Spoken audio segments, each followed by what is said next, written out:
Queridos irmãos, boa noite para vocês. Hoje nós temos a ceia do Senhor.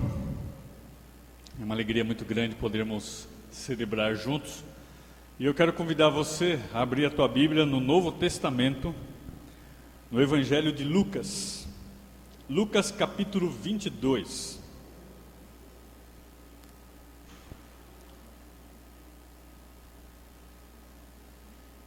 Lucas capítulo 22, verso 14 e 15. E depois veremos também do verso 39 até o verso 46.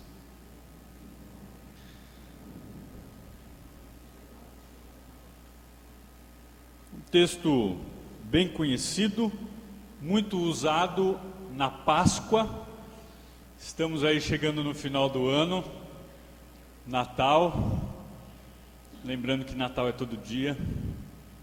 Aquele que crê em Jesus, Jesus nasce no seu coração. Aquele que se arrepende tem uma nova vida. E mês que vem nós vamos começar a falar sobre esse Verbo encarnado que veio para nos salvar. Todos acharam? Então diz assim a palavra de Deus sobre a última Páscoa. Lucas 22, 14. Chegada a hora, pôs Jesus à mesa, e com ele os apóstolos, e disse-lhes: tenho desejo de ansiedade, de comer com cada um de vocês esta Páscoa, antes do meu sofrimento. É bem interessante Jesus se reunir com os seus discípulos, mostrando os 3 primeiros objetivos da ceia, até o Getsemane, onde nós vamos encontrar mais um objetivo, e aí sim nós vamos concluir o nosso sermão. Eu poderia até colocar um outro tema nesse sermão, dizendo 4 paradoxos da ceia até o Getsemane, porque nós vamos encontrar aqui Jesus se reunindo com seus discípulos no momento de alegria, de comunhão, de partir o pão, a última Páscoa. Só que quando ele sai e vai para o Monte das Oliveiras, depois de um momento tão solene, de alegria, de celebração, ele começa a ficar angustiado, ferido, sofrendo pela chegada ao Calvário. Então, irmãos, nós conseguimos já olhar de forma panorâmica um coração de Jesus tão alegre e ao mesmo tempo triste. E é aí que nós encontramos esse paradoxo, onde Jesus chega para os seus discípulos todo animado, mas ao mesmo tempo ferido. Mas o texto que nós acabamos de ler então, que faz com que nesse tempo de reflexão, de preparar o nosso coração, de celebrarmos a ceia do Senhor, temos aqui o primeiro objetivo. O primeiro objetivo que nós encontramos no texto, que desafia cada um de nós, é que Jesus se reúne com os seus discípulos, e o texto fala que chegou a hora. Assim também como um pouquinho mais para frente ele vai dizer: chegou o lugar. E tem todo o sentido quando ele fala que chegou a hora. É que não dá para esperar mais. A salvação por meio do seu sacrifício é urgente. Quantas pessoas não acordaram hoje? Quantas pessoas morreram essa semana? Pessoas que eu conheci e talvez você já conheceu e conheceu, e que talvez por algum momento, eu e você não anunciamos a mensagem da cruz, a salvação de Jesus. Pessoas que se suicidaram, pessoas que foram mortas por algum motivo. E a igreja brasileira, a igreja no mundo todo, dormindo, como o texto vai terminar. Jesus encontra os seus discípulos dormindo, e isso causa-lhe mais tristeza ainda. Pensando nesse texto, em todo esse contexto, o primeiro objetivo da ceia, até o Getsemane, depois ainda tem Calvário, mas o texto vai prolongar muito, nós vamos ficar só aqui, no verso 46. É a palavrinha que o texto mostra no verso 14. Chegada a hora, e aí o texto diz: pôs-se Jesus à mesa. Irmãos, quanto é importante sentar-se à mesa. Hoje, por exemplo, nós tivemos a nossa última reunião, encontro de casais, momento de louvor, momento de oração, momento de meditação, mas o tão esperado também é um momento de sentar à mesa, com os nossos filhos, com o nosso cônjuge. E Jesus então está sentando à mesa para um tratado, para um legado. Jesus está sentando à mesa para uma reunião, não só uma refeição. E quando Jesus senta à mesa, ele mostra o porquê ele está sentado na mesa, não só para comer. Quando você senta na mesa, você só come, você só bebe. Não, o que a gente mais faz? Bate papo, a gente conversa, a gente fica dialogando, não é verdade? Como foi seu dia? Que conta que nós vamos pagar? E Jesus está ali com seus discípulos, sentado à mesa, conversando dessa nova esperança que ele trará para a humanidade. E nós conseguimos perceber isso no verso 14, que ele fala de pôr-se à mesa. Isso vai mostrar humildade, se reclinar, se igualar, se prostrar.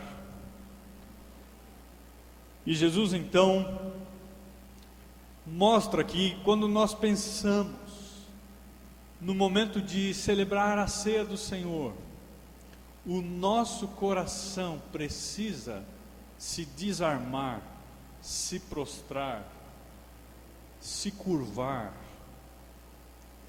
conversar com Ele, agradecer a Ele.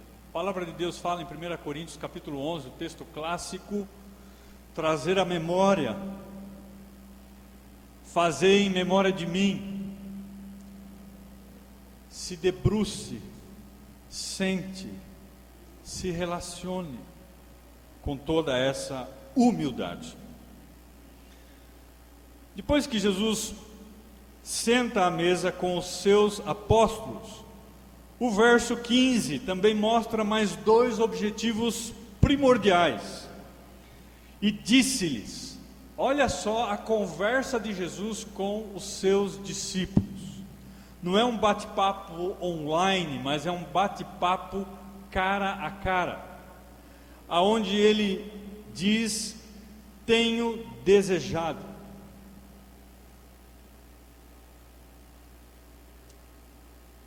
É mais do que sentar à mesa e ver um manjar, que a Nilzete faz muito bem, ou um pudim, que tantos outros fazem aqui, mas sentar à mesa não só de desejar, de estar ali, comer, se humilhar, mas agora vem de ter desejos. Conversando com a minha esposa essa semana e também eu vi ela conversando um pouquinho com a Patrícia e o Gustavo, nós conversamos um pouco isso ontem também. de que nós estamos com o outro, estamos com o cônjuge, estamos no trabalho, mas a cabeça está em outro lugar. Jesus não está fazendo uma refeição pensando em outras coisas. Ele fala: eu estou aqui sentado comendo com você com desejos. Eu não vi a hora de estar aqui com vocês. Eu quero aproveitar a cada instante com vocês. Esse desejo que leva cada um de nós a pensar em buscar o outro, em ter comunhão com o outro. Esse desejo de se relacionar, de se revelar, de se aproximar. Quando nós pensamos em tomar a ceia, hoje, por exemplo, saímos de casa, o pastor mandou mensagem no WhatsApp, tem ceia. Eu tenho esse desejo de se humilhar, eu tenho esse desejo de estar junto em comunhão. Só que depois o versículo continua dizendo: desejar ardentemente, ansiosamente, energicamente, desejar com paixão, desejar não de qualquer jeito, mas desejar com vigor. Mateus colocou ali se reclinar, humilhar. Número 2 pode mudar, Mateus, nós já estamos no 3, acorda aí. O desejar, ter comunhão. E agora em terceiro, pode colocar, filhão, ansiar. Irmão, se tem uma ansiedade na Bíblia que não é pecado, é eu e você ansiarmos da volta do Senhor. É um anseio, como nós vimos aqui em algumas traduções, de vigor, de estímulo, de paixão. Mas a palavra aqui é ardor, é arder em chamas. Sabe aquele desejo com energia, com vibração? Tipo, hoje nós temos a ceia do Senhor. É você vir para o culto vibrando. E não assim, puxa, hoje tem a ceia, né? Não é assim. Porque Jesus está mostrando esse paradoxo, esse momento de entusiasmo, de vigor, de energia, de alegria, mesmo sabendo que depois virá o Getsemane, a cruz, a tristeza da cruz sangrenta. Como pode isso conter no coração de um homem chamado Jesus tudo ao mesmo tempo? Quando nós falamos de paradoxo, nós tentamos entender que são verdades contraditórias, mas que em Cristo são verdades absolutas. Amém? Que não se contradizem. É olhar em Jesus o triste alegre. Porque Ele mesmo disse, como nós cantamos hoje de manhã, para que o pobre se torne rico, para que o perdido seja achado, para que o morto torne a viver.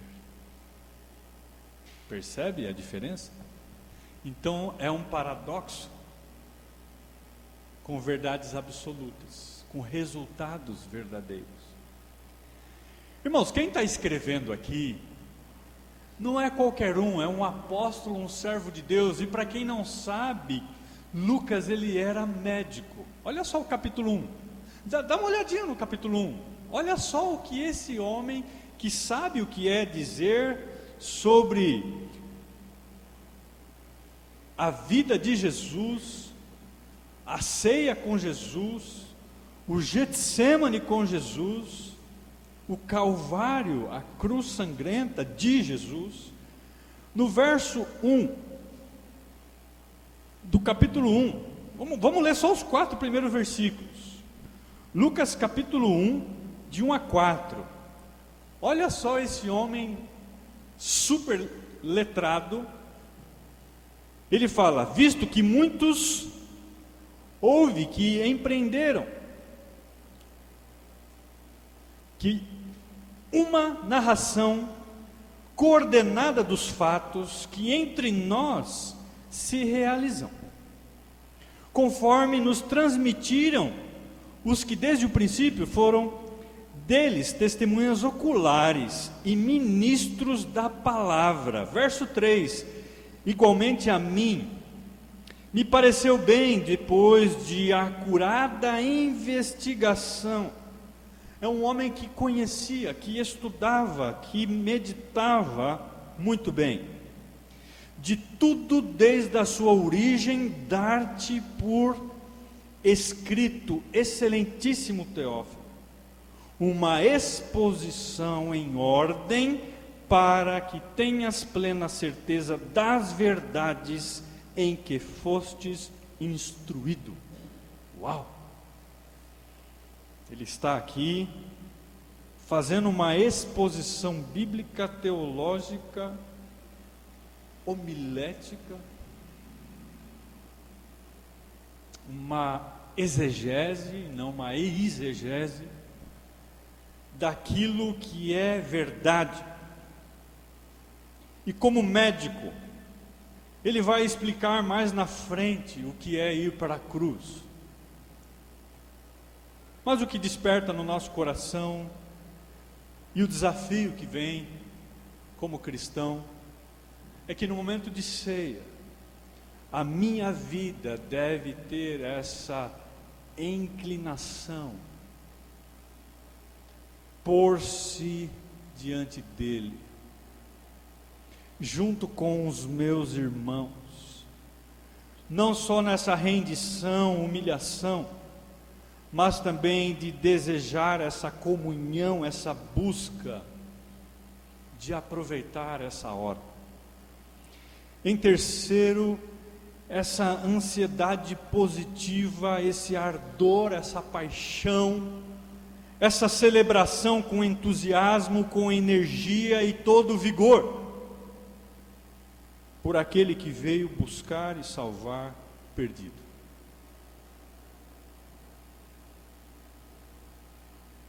E olha bem o verso 15 ainda: tudo isso para comer convosco esta Páscoa.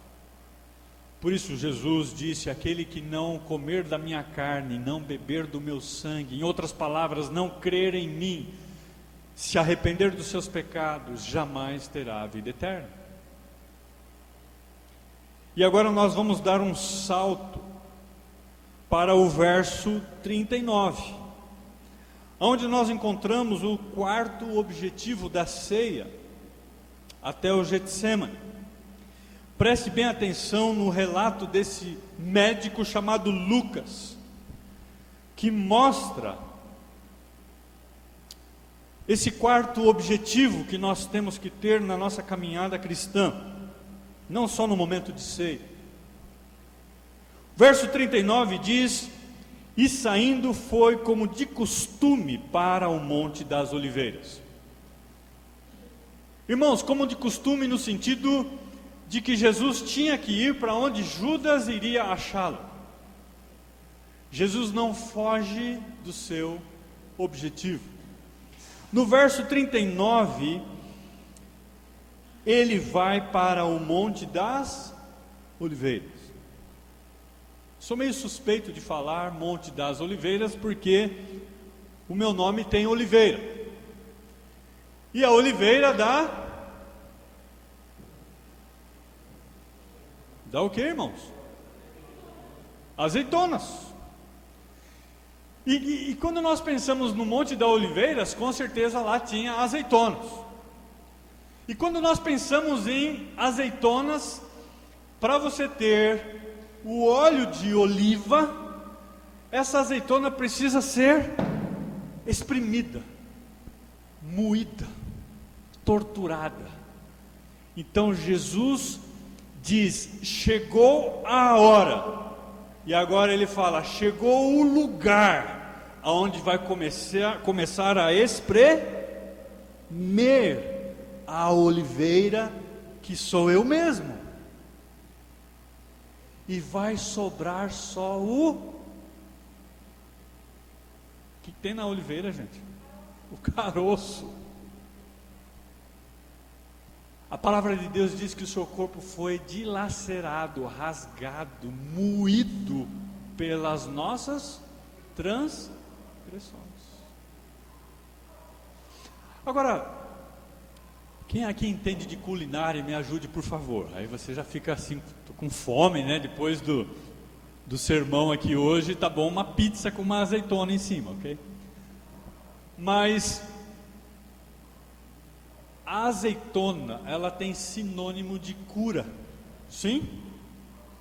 O óleo de oliva tem sinônimo também, pensando em remédio, no sentido também de alimento, sim ou não?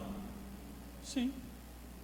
Jesus veio para ser espremido mais do que uma azeitona para nos curar, sim ou não? Para nos alimentar, sim ou não? Pensando também em um outro sinônimo que a oliva traz: perfume. Ele veio para perfumar a nossa vida. A palavra de Deus diz que nós em Cristo somos o bom perfume do Senhor. Que delícia isso, hein? Jesus então mostra que o seu objetivo do Calvário, numa ceia com os discípulos até o Getsemane, de que nós temos que lembrar que Ele é a oliveira verdadeira, e que é nele que nós fomos robustecidos com esse bom perfume, esse alimento que dá vida para as nossas almas, e também aquele que cura e restaura a alma pecadora. Amém? Que gostoso poder ouvir isso. Só que ele tem mais um alvo extremamente importante no momento de ceia, aonde Lucas vai gastar um pouquinho mais de tempo e versículos aqui. E eu quero que você volte para o verso 39. E os discípulos o acompanharam. Quem é que não quer acompanhar aquele que alimenta a alma, perfuma a vida mal cheirosa do pecado e que cura e restaura o coração perdido? E os discípulos o acompanham, verso 40, chegando o lugar de começar a espremer. Escolhido, Jesus lhe disse: orai para que não entreis em tentação.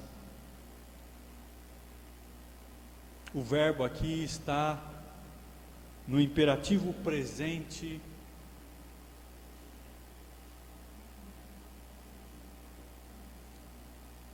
Podemos lembrar que é no plural: entreis em tentação.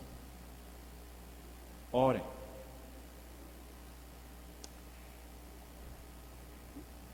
O quarto objetivo da ceia do Senhor é termos uma vida constante de oração, para não cair em tentação.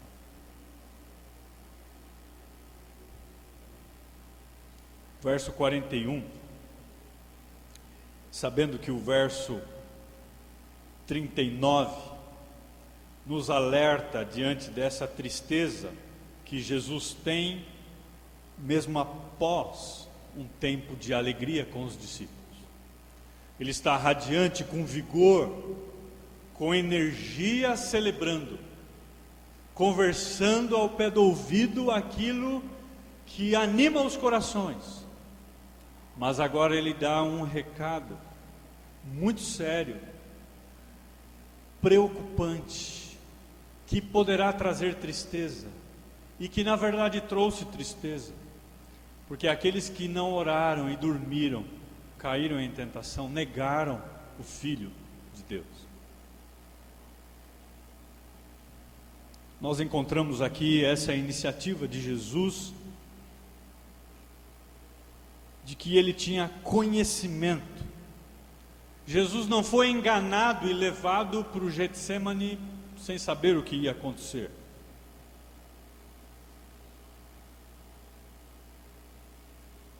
Verso 41, ele por sua vez se afastou cerca de um tiro de pedra e de joelhos orava.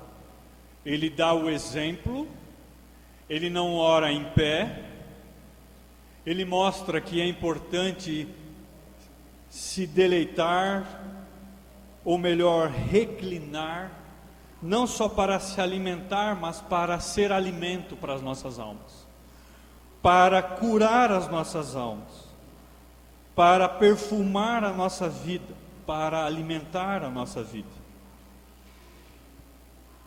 E esse momento de oração, no verso 41, expressando o se prostrar, no verso 42, dizendo: Pai, esse é o momento mais forte, mais inédito, porque é aqui em que mostra que a nossa vida estava em jogo. Jesus 100% humano está dizendo: Pai, eu não vou morrer, eu não quero morrer, se possível passa de mim esse cálice. Mas o verso 42 mostra Jesus 100% divino dizendo: eis-me aqui, como diz Isaías, envia-me a mim, estou pronto. E o verso 42, não faça a minha vontade, e sim o seu decreto, a sua vontade. Esse texto mostra esse paradoxo. É um momento de muita dor e tristeza, porque eu não quero, mas eu tenho que cumprir. Só que vai funilando no verso 43.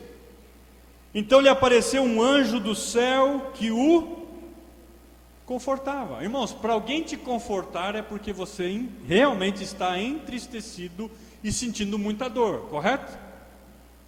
Ao ponto que o próximo versículo mostra, que é o verso 44, com todas as letras, e estando em agonia. Jesus estava desesperado, agonizando, ele estava gemendo, diz o texto. Como pode, em algumas horas, alegre, e agora horas tristes?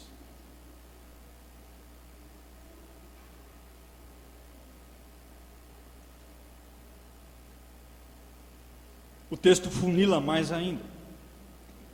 Não só agonizava, mas continuava orando. E orava mais ainda, incessantemente. E aconteceu que o seu suor se tornou como gotas de sangue caindo sobre a terra. Interessante que Jesus não precisa ir até a cruz para derramar sangue. Ele já começa a derramar sangue antes de ir para a cruz. Irmãos, se há trevas querendo nos tragar, lembra que esse é o momento maior para que a luz brilhe mais ainda. Quanto mais escuridão, mais luz vai aparecer. Quanto mais sofrimento, mais oração. Por isso que momento de ceia é algo muito sério. É muito sério. Porque quando você sair daqui e eu sairmos daqui, nós seremos tentados no mesmo instante. Com os discípulos foi assim. No momento de tentação, lembre que o Senhor está orando por você, com gemidos inexprimíveis. E o texto continua. O anjo o conforta, ele ora com mais intensidade, seu coração acelera. Lucas, como médico, consegue expressar essa verdade, não só porque ele estudou, mas inspirado pelo próprio Espírito Santo de Deus, ele vai fazendo a sua exposição bíblica, e ele está dizendo o seguinte, verso 45, levantando-se da oração, foi ter com os discípulos, para ver se fizeram a lição de casa, e os achou dormindo. Só que tem um aditivo aqui, eles não só estavam dormindo, eles estavam dormindo de tristeza. Interessante isso, porque Jesus consegue ensinar para cada um de nós que diante desse paradoxo de celebração, de alegria, e tendo momentos de tristeza na nossa vida, nós precisamos estar vigilantes.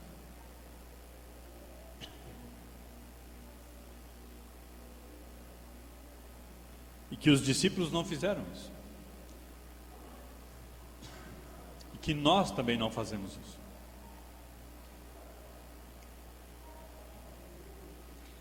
E disse Jesus, acorda eles, por que vocês estão dormindo? Jesus não disse para dormir.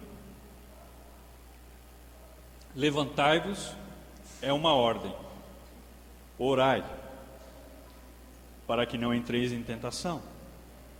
Nós temos aqui duas ordens, ou até melhor, três. Acorda, levante e ore. Eu me lembro quando eu estava no quartel em 97, obrigado Tiago.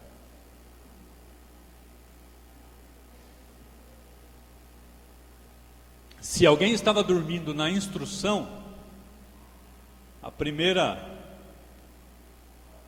lição era essa: acorda, fica em pé lá atrás e fica vigilante, senão vai encher o radiador de novo. O que era encher o radiador? É levar o camarada debaixo de uma mangueira, uma torneira, abrir o radiador aqui e encher de água. Aí o camarada ficava realmente em pé, acordado, vigilante, todo encharcado aqui atrás, não? Irmãos, eu quero terminar esse sermão, preparando agora para a ceia, fazendo algumas perguntas. Qual é a nossa resposta diante da ceia? Qual é a nossa resposta diante do Getsemane? Qual é a nossa resposta diante da cruz, diante de Jesus? Onde nós queremos chegar? Estamos dormindo ou não? Essa mensagem me encontra dormindo, brincando, entristecido. Por que estais dormindo? Momento de ceia é momento de despertar, de se levantar, de pregar, de vigiar, de orar, como nós vimos também, de se reclinar à mesa, de se humilhar, de ter esse desejo, esse prazer de estar como Jesus fazia, com os discípulos, dessa ansiedade com grande vigor e energia. Por isso, o vigiar é extremamente importante. É como se Jesus chegasse para mim e para você e dissesse o seguinte: tire a sua Bíblia empoeirada do armário e use. Tire o seu corpo deitado na cama e faça algo. Levante a sua vida. Acorde e ore. Será que eu e você temos feito isso com a nossa vida, com a nossa família, com a nossa igreja, com os nossos amigos? Não deixe pandemia tirar os seus objetivos, como Jesus teve e ainda tem. Vamos orar?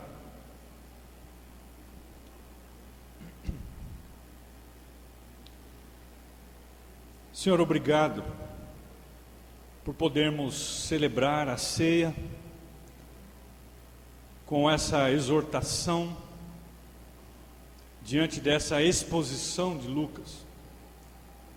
Obrigado por toda a expressão no coração desse homem em fazer com que nós possamos entender que a tua obra no Calvário